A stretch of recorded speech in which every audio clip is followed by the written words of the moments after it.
Hello लोगोफोर, दिनैनि मोनसे गोदान भिडिअनि सायाव लोगोफोर नोंथांमोननि गेजेराव आरोबाव ओंखारगोदान मोनसे गोदान भिडिअनि आपडेट लानानै फैलायबाय।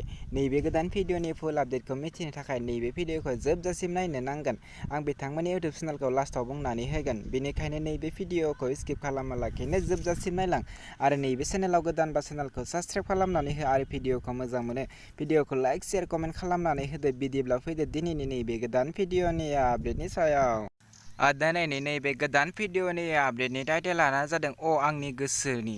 बेयो मोनसे गोदान रमान्टिक मिउजिक भिडिअ। लोगोफोर दासिमहालागै नैबे भिडिअखौ फुल नायाखै अब्ला बे भिडिअनि जोबनायाव नायनानै लानो हागोन। आं बिथांमोननि इउटुब चेनेलखौ लास्टआव बुंनानै होगोन, बेनिखायनो बे भिडिअखौ स्किप खालामालाखैनो जोबजासिम नायलां आरो बे भिडिअखौ मोजां मोनोब्ला लाइक खालामनानै होदो। नैबे भिडिअनि कास्टफोरानो जादों गानि, फाइ, कासारि आरो दिप्ति। नैबे भिडिअखौ बिथांमोना अलरेडि फुल आपल'ड खालामबाय आरो बे भिडिअनि मेथाइखौ रोजाबदों मौसुमि बर'।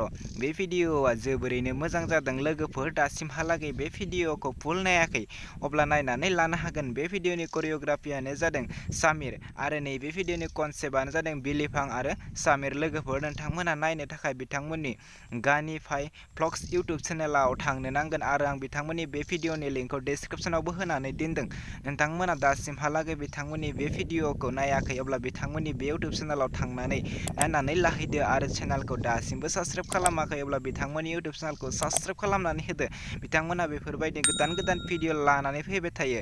लोगोफोर नैबे भिडिअखौ मोजां मोनबायब्ला लाइक शेयार कमेन्ट खालामनानै हैदो।